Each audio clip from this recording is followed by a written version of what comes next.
Weewaawo ntendereza Kristo era neebaza Katonda olw'ekirabo eky'obulamu kyawadde gwena muganda wange mwannyinaze akyasobola okuba nga n'akadde kano kyasobolera ddala okwatula nti Yesu ye Mukama. Tumwebaza ate era atukkiriza okuba nga tulaba guno omwaka omujja 2024 mu mwezi guno gwennyini ogwa January, era nga bulijjo amanya mazima Kenneth nga tugenda kuba tweyongera ddala n'amasomo gaffe ge tubadde tugendera ddala mu maaso n'okuba nga tukola mu kitabo kino eky'Abeefeso, era twagenda okuba nga tumaliriza omwaka oguwedde nga twatandika dda nno ku ssuula ey'okubiri, era ng'olunaku olwaleero njagala tubeere nga tweyongereyo ddala nga tutunulira essuula ey'okubiri mu kitabo eky'Abeefeso olunyiriri olw'okubiri, tubeeko ate ebirala ebikulu bye tugendera ddala maaso n'okuba nga twekkaanyiza ddala okuba nga tubinogaanira ddala buki bulungi nnyo nnyini ddala. Olunaku olwaleero njagala tubeere nga tutunuulira ku mutwe gwe tuyita ensi, Sitaani wamu ate era n'omubiri. Ensi, Sitaani wamu ate era n'omubiri. So wansi w'ogwo omutwe tujja kuba nga ate era tunyweza nga tulagira ddala abalabe ab'omuntu ab'emirundi esatu, abalabe ab'omuntu ab'emirundi esatu, era ng'okwo kwe kuli ensi, kwe kuli Sitaani, kwe kuli n'omubiri. Nti bwe twali tutandika essuula eno ey'okubiri, twatandika nga tutunuulira ddala ebyedda ebyali binnyonnyola Abeefeso wamu ate era n'ebyo ebyali bibannyonnyola kaakano mu kuba nti baali bali mu Kristo Yesu, nga bwe twalaba ddala mu ssuula ey'okubiri olunyiri osookera ddala. Essomo lye twasooka okuba nga tukola twatunulira ku nsonga gye tuyita nga bafiiridde mu byonoono byabwe, nga bafiiridde mu byonoono byabwe.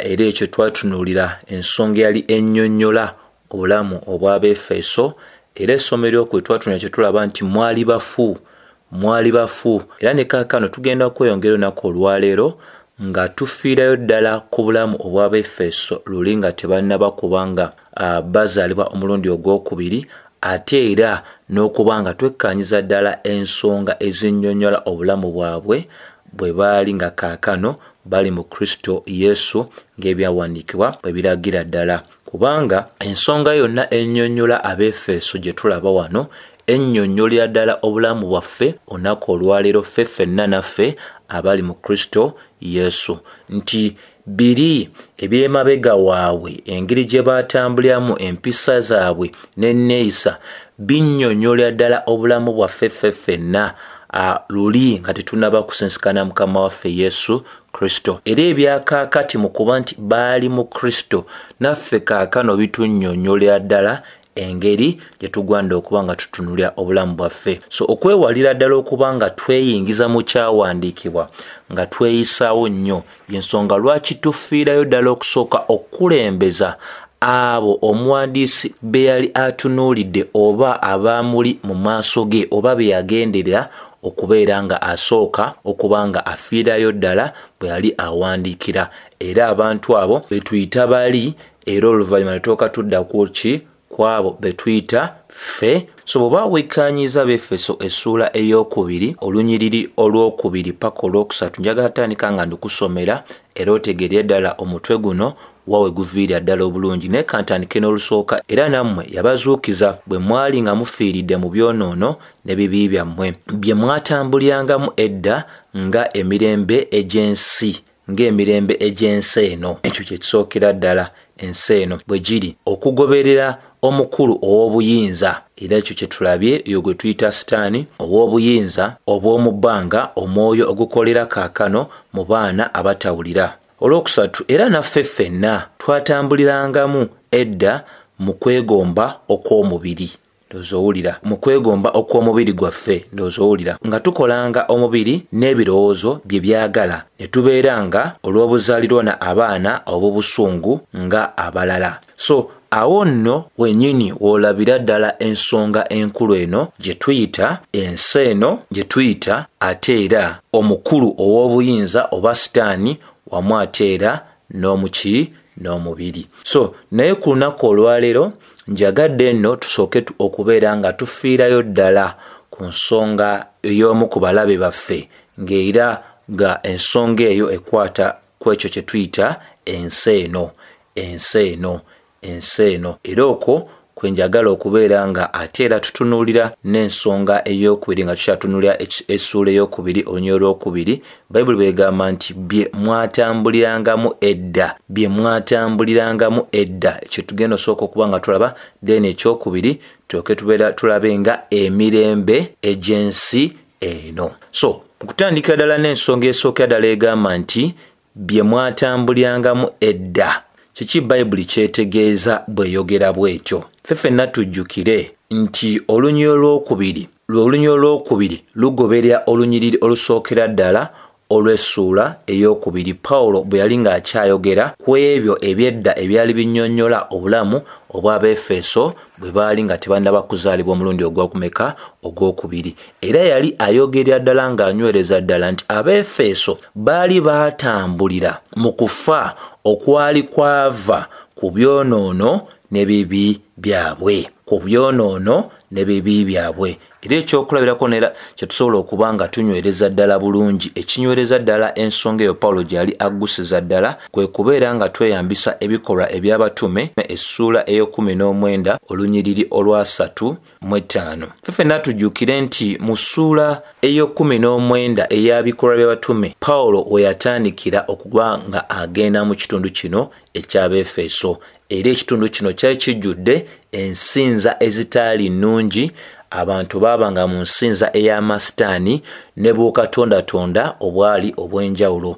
Era mu butakulwisaayo kankulaga olunyiriri olwa35 olugamba mu ssuula eyo19 omuwandiisi bwe yasirisa ekibiina n'agamba nti abasajja Abeefeso, muntu ki atategeera nga ekibuga eky'Abeefeso kye kikuuma essabo lya Atemi omukulu n'ekifaananyi ekyava eri Zeewu. Ndoza olulimi olwo olutegeerera ddala nti Pawulo bw'agamba nti era nammwe bwe mwali mwafiira mu bibi byammwe n'ebyonoono byammwe bwe mwatambuliranga edda, kino kyali okutegeeza nti mu kuba nti Abeefeso baali bafiira mu bibi byabwe n'ebyonoono byabwe y'ensonga lwaki baali batambulanga bwe baali batambula, era bo mu kibuga kyabwe beewaananga n'okwewaana okuba nga be baali ekkuumiro ery'essabo erya Atemi omukulu n'ekifaananyi ekyava eri Zeewu. So bwe bulamu obwali obw'Abeefeso bwe baali tebannazaalibwa mulundi gwakubiri. Naawe awuliriza amwannyinaze muganda wange gwena awuliriza bwe wali nga tonnaba kulokoka mulimu empisa ze watambulirangamu, mulimu ebintu bye wali wasembeza mu bulamu bwo ng'era ebintu ebyo byali binnyonnyola obulamu bwo. Abalala kwendeguza, abalala kulimba, abalala kubba, abalala kutemula, abalala n'okukola ebintu eby'enjawulo. Era ne bwe gutyo bwe gwali eri abantu bano ab'ekkanisa ey'Abakolinso. Era bw'oba osomye Bakolinso ekisooka essuula ey'omukaaga olw'omwenda lutandika nga lugamba nti oba temumanyi nga abatali batuukirivu tebalisikira bwakabaka bwa Katonda? Temulimbibwalimbibwanga newankubadde abakaba, newankubadde abasinza ebifaananyi, newankubadde abenzi, newankubadde abafuuka abakazi, newankubadde abalya ebisiyaga, newankubadde ababbi, newankubadde abeegombi, newankubadde abatamiivu, newankubadde abavumi, newankubadde abanyazi, tebalisikira bwakabaka bwa Katonda. So ebino byonna binnyonnyola ggwe nange mu ngeri emu oba endala obulamu bwe twatambulirangamu nga tetunnaba kubeera nga tuzaalibwa omulundi ogwokubiri. Naye Lw'ekumi lugamba nti naye era abamu ku mmwe mwalinga abo. Nti okuwandiika okwa Pawulo kuli kwe tulabye ng'agamba nti bye mwatambulirangamu edda biraga obulamu obukadde, ate era mu kuwandiika kwe alaga obulamu obwali obujja Abeefeso bwe baali kaakano batandise okuba nga batambuliramu. Era ensonga eyo egenda mu maaso n'okuba nga enywerezebwa ddala bulungi nnyo mu Lw'ekumi ng'eraga nti era abamu ku mmwe mwalinga abo, naye mwanaazibwa, naye mwatukuzibwa, naye mwaweebwa obutuukirivu olw'erinnya erya Mukama waffe Yesu Kristo n'olw'Omwoyo gwa Katonda waffe. So Pawulo yali mutuufu nnyo olw'Omwoyo Omutukuvu okuwandiika nga bwe yawandiika okunyweza okulaga obulamu obwali obw'Abeefeso bwe baali nga tebannaba kuzaalibwa mulundi gwa kubiri. Balina amakubo ge baatambulirangamu, ng'era amakubo ago gaali gannyonnyola ekikula kyabwe bw'agamba nti bwe mwatambulirangamu edda kuba mwe mwafiira mu byonoono n'ebibi byammwe. Ebyonoono byaffe n'ebibi byaffe bye byatuviirako okuba nti twali twafa, era bye byatuviirako okuba nga twatambulanga nga bwe twatambulanga. Abeefeso baatambulanga bwe baatambulanga kubanga baalina ebyonoono era baalina n'ebibi ebyo bye baali baafiiramu. Ensonga lwaki ate era ne Peetero esooka 4:3 enyweza ensonga eyo y'emu. So Bayibuli enyweza n'eraga nti ebyonoono n'ebibi by'Abeefeso bye byali byaviirako kalumanywera oyo gwe tuyita ow'okufa. Kubanga ffe ffenna tumanyi ne Balumi essula ey'okutaano eraga nti ekibi bwe kyayingira mu nsi, olwo n'okufa ne kukola kutya ne kujja. Olwo n'okufa ne kukola kutya ne kulyoka kuyingira kye tuyita ensi, era ne kusaasaanira abantu bonna mu nsi eno. So ekyaviirako okufa kuno abantu ffenna kwe tulaba nga tetunnalokoka okubeera nga twawukanyizibwa ne Katonda, kwe kubeera nga waliwo ebyonoono n'ebibi. Era okufa kuno kwali kufa okw'ekikula eky'omwoyo, kwali kufa okw'ekikula eky'omwoyo, mu kutegeeza nti ekyo mu kuba nti twali twafa mu myoyo gyaffe, ekyo kye kyatuviirako oba kye kyaviirako Abeefeso okubeera nga baayawukanyizibwa okuva ku bulamu obwa Kitaffe, Omwana n'Omwoyo Omutukuvu, nti ebibi byaffe abantu bonna nga tebannaba kubanga bazaalibwa mulundi ogwokubiri, ebibi byabwe byabawukanya dda ne Katonda era tebalina nkolagana naye, tebamwagala era n'ekigambo kye tebakifaako, era n'ebyo ebisomesebwa ye si bikulu eri bo kubanga batambulira okwo mu kwawukanyizibwa, tebalina bulamu bwa mwoyo, tebalina nkolagana ne Mukama Katonda waffe. Era kye basingira ddala okwegomba kwe kukola ebyo byonna bye balowooza nti ebyo byonna ebiri mu birowoozo byabwe. Era kuno okufa kuno okw'omwoyo okuviirako abantu okuba nga bawukanyizibwa mu bulamu obwa Katonda kusigala nga kwa nnamaddala eri abantu bonna abakyatambulira mu mbeera ey'okuba nti tebeenenyanga bibi byabwe. Ensonga eyo nkulu nnyo yakubanga etegereka bulungi. Waliwo aboono be tuyita unapologetic sinners, abo abateenenyanga bibi byabwe, abo abatayagala kumanya, abo abatafaayo, basigala nga bafu mu byonoono byabwe ne bibi byabwe, era ne batambulira mu bulamu obw'okubeera nga baddu ab'ekibi. Omuntu yenna atannaba kubeera nga ategeera kye tuyita obutuukirivu bwa Katonda n'obutukuvu bwa Katonda, n'okutegeera nti Katonda musunguwavu eri abo bonna aboonoonyi, omuntu oyo asigala nga ayawukanyiziddwa mu bulamu obwa Katonda kubanga yeekwatira ddala ebyo Katonda byakola ki, byakyawa. Omuwandiisi omu olwimba yawandiika n'agamba nti nali nabula mu kizikiza eky'ekiro, nali nabula mu kizikiza eky'ekiro. Era ssebo n'ennyabo kye njagala tubeere nga tuggusiza ddala bulungi nti abantu bonna abateenenyanga bibi byabwe ng'Abeefeso bwe baali nga tebannazaalibwa mulundi gwa kubiri, akadde konna basigala nga bali mu mbeera ey'ekiro, bali mu kizikiza kubanga bafu mu byonoono, bafu olw'ebyonoono byabwe ne bibi byabwe. Era ekibi kigendera ddala mu maaso n'okuba nga kibalinnya ku nfeete oba nga kibafuga.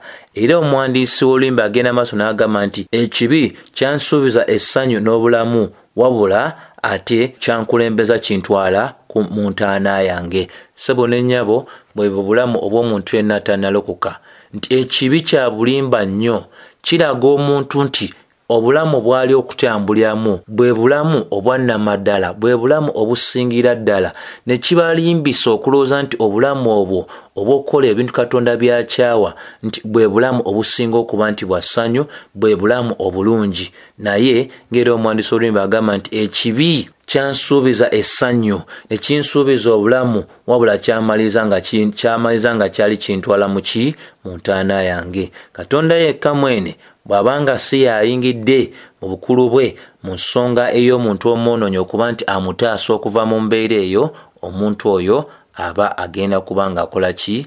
Azikirizibwa. Njagala nkulageko wano ensonga eyo nti enywezebwa ne mu Bebulaniya eyokusatu olunyiriri lw'ekumi ng'egamba bw'eti nti naye mubulireganenga bulijjo okutuusa ekiseera nga kikyaliwo ekiyitibwa ekya leero, omuntu yenna mu mmwe alemenga okukakanyazibwanga n'obulimba obw'ekibi. Kitegeeza nti nno ekibi kireeta okukakanyizibwa nti akirimu tasobola tegeera nti ali mu nsobi, akirimu tasobola tegeera nti yeetaaga buyambi, abanga omulwadde awakana nti si mulwadde, abanga omuntu alimu alaba nga aserera okubeera nga agenda okugwa gy'atasobola kwejja naye ng'agamba sirikola ki? Siri kuseerera. So Bayibuli etugamba nti twebulirenga bulijjo na bulijjo okutuusa ng'ekiseera kikyaliwo ekiyitibwa ekya leero, omuntu yenna mu mmwe alemenga okukakanyazibwanga n'obulimba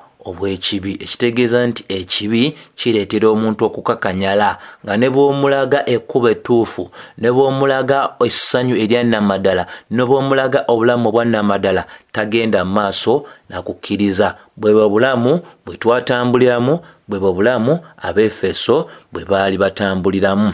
Era Pawulo bw'agendedde ddala mu maaso n'okunyweza. So bwe twogera ku kibi kino nga tutunuulidde obulambulukufu bw'ensonga, ekibi mu bufunze tusobola okugamba mu lulimi Oluyonaani kye tuyita hamatiya, tusobola okugamba nti y'embeera ey'okwonoona omuntu gy'abeeramu wamu ate era n'ebikolwa eby'okwonoona eby'enjawulo. Y'embeera ey'okwonoona omuntu gy'abeeramu wamu ate era n'ebikolwa eby'enjawulo eby'okwonoona omuntu by'atambulamu, ekyo kye tutegeeza ekibi. So Pawulo bw'agamba nti bwe mwatambulirangamu edda, bwe mwali mufiiridde mu bibi byammwe n'ebyonoono byammwe, bye mwatambulirangamu edda, bw'ayogera ku bibi ategeeza nti baali mu mbeera ey'okwonoona era waliwo ebikolwa bye baakolanga ebyali eby'okwonoona, bwe gutyo bwe gwali n'erife ffenna bwe twete tunnalokoka. Era buli kikolwa kyonna eky'okwonoona kyali kinnyonnyolera ddala omuntu okubeera nga asimbula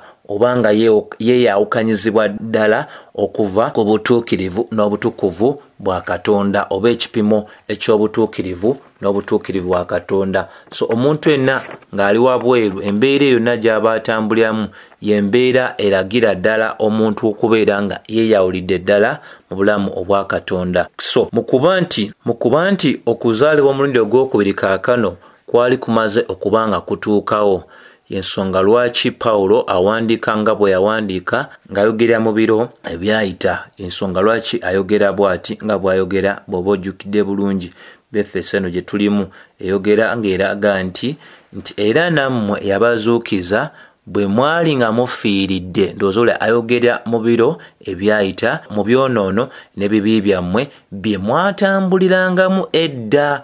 Ekitegeeza nti kaakano omuntu aba ali mu Kristo, aba takyali mufu, aba takyayawukanyiziddwa ne Katonda, aba takyali mufu mu byonoono n'ebibi, era kibasigeza omuntu aba takyatambulira mu byonoono n'ebibi, atambulira mu bulamu obw'okubeera ng'akola ki? Abeera mwegendereza n'okunoonya okussaamu Katonda ekitiibwa. So Abeefeso ekyo kye baali baafiirwa baali baakifuna. Omuntu yenna kasita alina ennyo ebibi bye abanga omwana yazaawa, omwana yali yazaawa, okuzaawa kwe kumu okulangirira oba okutegeeza okufa, nti bwe yali tannaba kudda eri kitaawe yalinga ng'omufu, naye bw'amala okwenenya ebibi bye eri kitaawe yali nga afuuse mulamu. Ensonga y'okubiri gye njagala tubeere nga twekkaanya y'ensonga Pawulo yaddako okuba ng'agamba nti bye mwatambulirangamu edda nga emirembe gy'ensi eno bwe giri, nga emirembe gy'ensi eno bwe giri. Kati y'ensonga ey'okujjanjaga tubeere nga tutegeera nga emirembe egy'ensi eno bwe giri. Ki omuwandiisi ky'ategeeza bw'ayogera ku mbeera ey'ogamba nga emirembe egy'ensi eno bwe giri nti era baatambuliranga mu bulamu oba okugoberera emirembe egy'ensi eno, nti ekikulu ku byo okuba nga tutegeera ddala ekigambo ensi mu bulambulufu bw'ensonga mu Befeso essula ey'okubiri nga bwe kyakukozesebwa wano. Ensi kitegeeza ekyo ekiwakanya Katonda. Ensi kitegeeza ekyo ekiwakanya Katonda. Mu bufunze kye tusobola otegeeza era kisobola otegeeza ekyo ekinnyonnyolebwa ekibi. Ekyo ekinnyonnyolebwa ekibi nti Abeefeso bwe baali baafiira mu byonoono byabwe n'ebibi baatambulanga nga bagoberera emirembe egy'ensi eno oba nga bagoberera ekyo ekyali kiwakanya Katonda, ekyo ekinnyonnyolebwa ekibi. Yensonga lwaki Pawulo yagenda amaaso n'okulaga nti Abeefeso bano bwe baali tebannaba kuzaalibwa mulundi gwa kubiri baagobereranga empisa n'enneeyisa ez'omulembe guno ogwakaakati, ez'omulembe guno omubi ogw'ensi. Nti ensi eyogerwako mu byawandiikibwa wano nga bwe tulaze nti kitegeeza ekyo ekiwakanya Katonda. Ekyo ekiwakanya Katonda kibeera n'empisa ezaakyo, kibeera n'engeri ezaakyo ze kissaamu ekitiibwa, era anaafuuka ekitundu ku ekyo ekiwakanya Katonda alina okussaamu ekitiibwa empisa ez'ekyo ekiwakanya Katonda n'enneeyisa ez'ekyo ekiwakanya Katonda. Era batannaba bazaalibwa omulundi ogwokubiri babeera bassaamu ekitiibwa empisa ez'ensi eyo ewakanya Katonda n'engeri n'enneeyisa ey'ekyo ekiwakanya Katonda. Ffenna tujjukire ti Pawulo bw'ayogera ku mirembe gino n'ayogera ne ku nsi, tujjukire nti twategedde nti omu ku balabe baffe omukulu mu bulamu buno bwe tutambuliramu y'ensi. Ensi yennyini gye tulimu yakola ki? Yagwa. Era ensi eri kitundu ku abo abalabe baffe, ng'okwo kw'otadde omulabe Sitaani, okwo nga kw'otadde n'emibiri gyaffe egitannaba kubanga gyambazibwa ekiki kye tuyita ekitiibwa. Era engeri ey'ensi eno tusobola okugamba nti ngeri y'amaanyi ate era ya bukyayi eri ffe ffenna, nti tugwanira okutambulira mu mbeera eyaki? Ey'obwegendereza. Embeera ey'obwegendereza owatali buyambi obuva eri amaanyi ga Katonda agataliiko kkomo. Tewaliwo omuntu yenna asobola kuwangula nsi eno, asobola okuwangula omulabe Sitaani, asobola okuwangula omubiri. Tewaliwo omuntu yenna asobola kuwangula busibe bw'ebyo ebintu eby'emirundi emeka? Esatu. So bwe twogera ku nsi kitulina okuba nga tutegeera ddala nti ensi kaakano bwe tuba nga tugyogeddeko tusobola okugamba bwe bwakabaka obwa Sitaani. Bwe bwakabaka obwani?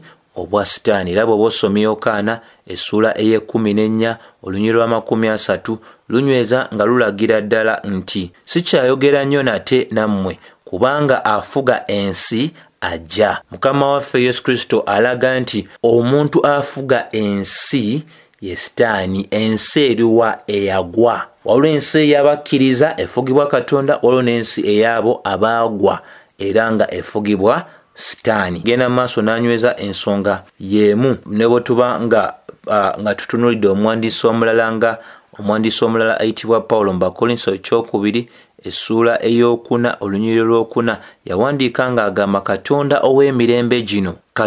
ow'emirembe gino be yaziba amaaso g'amagezi gaabwe abatakkiriza.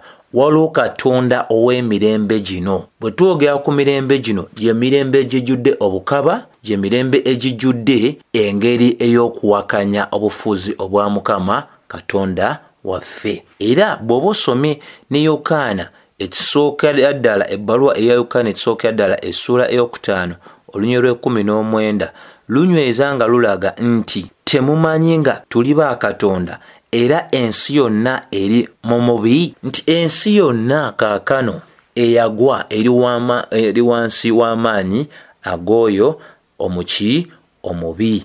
Ensonga y'emu ennyonnyolwa mu Yokaana essula ey'A12 olunyiriri lw'okumeka olw'11. So omutume Yokaana alaga mu bbaluwa ye esooka essula era eyokutaano olunyi olwokuna n'olwokutaano ng'alaga nti abo bokka abazaalibwa Katonda be basobola okuwangula ensi eno. Ekitegeeza nti abatannaba kubanga bazaalibwa mulundi ogwokubiri tebasobola kuwangula nsi eno, kubanga oyo agifudde obwakabaka bwe tosobola gamba nti munafu, ate era tosobola gamba nti tayina bukodyo obw'enjawulo bwagenda mu maaso n'okukozesa okulimbiramu abo bonna abateggulira okubuulira okw'ekigambo kya Katonda. Mu Balumi essula 12 olwokubiri Pawulo yagenda mu maaso n'okubanga atulabula obuteefaananyiriza nsi eno, kubanga engeri ez'ensi eno, empisa ez'ensi eno zaawukana n'ensi eyo eya Mukama waffe Yesu Kristo oba ensi eyo ey'abakkiriza.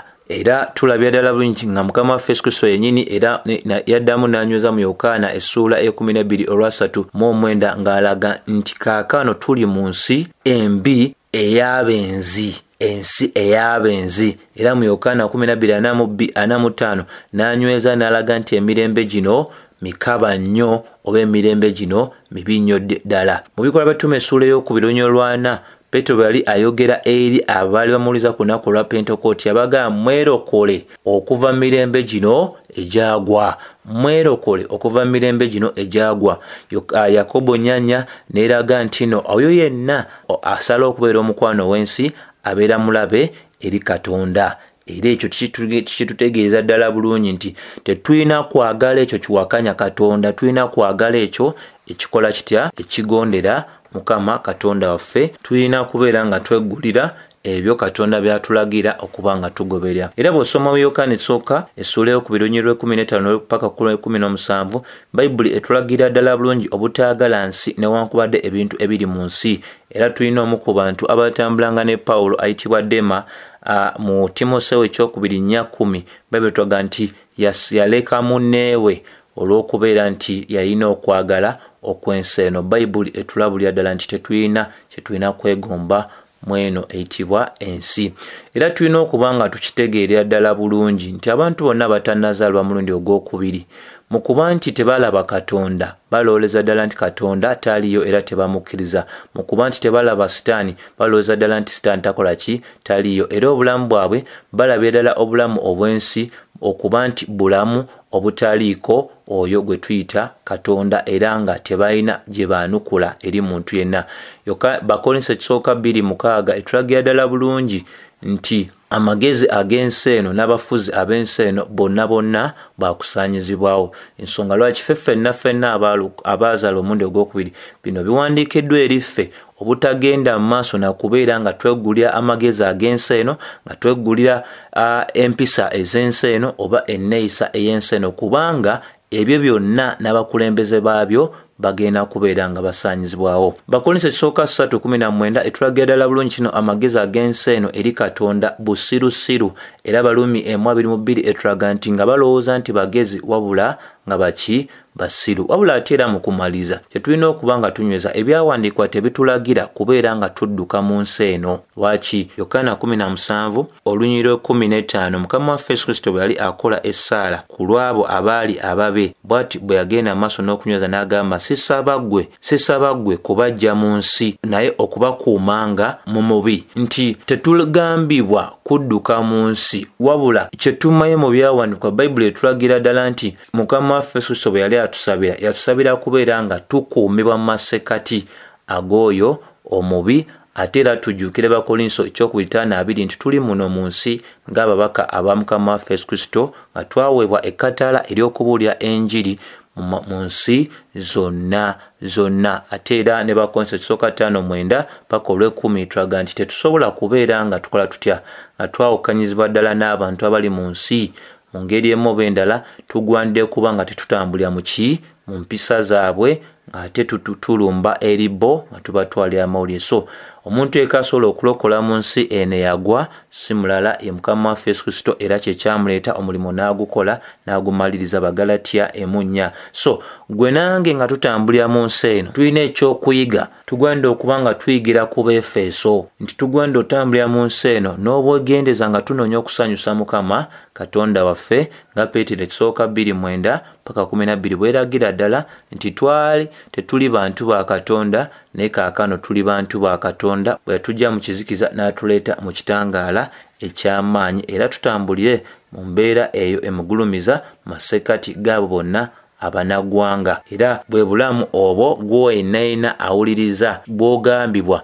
boba bwogambibwa okubeera nga oyaniriza ddala okuba ng'okola ki ng'otambuliramu ng'oweesa Mukama Katonda waffe ekitiibwa. So tulina otegeera ddala nti weewaawo twazaalibwa omulundi ogwokubiri naye ate ensi ekyaliwo era tulaba n'abo oba abaalokoka nga ate bakyagenda ddala ng'ensi ekyagenda mu maaso n'okuba nga ebaako engeri gy'ekyusa obulamu bwabwe watali kwegendereza erina obusobozi obukyusa obulamu bwo. Ensonga lwaki Pawulo agamba nti temwefaananyiriza nsi eno ekyaliwo kuba Katonda akyalina byagenda mu maaso n'okuba nga amaliriza. So gwe ogugwo ng'oli mu nsi okyaganyiziddwa okubeera mu nsi muno tolina kutambula ng'ab'ensi, tolina kubeera nga wegulya empisa n'enneeyisa ez'abo abali mu nsi eyagwa, abali mu nsi eyafuuka obwakabaka obw'omulabe Sitaani. Nsaba ekisa kya Mukama waffe Yesu Kristo n'okwagala kwe bibeerwamu naawe ate bw'anaabakkiriza tunaddamu kubanga tusinkana omulundi ogwokubiri ate tutunuulire ku mulabe waffe ow'okumeka ow'okubiri mu ssuula y'emu olunyiriri lwe lumu.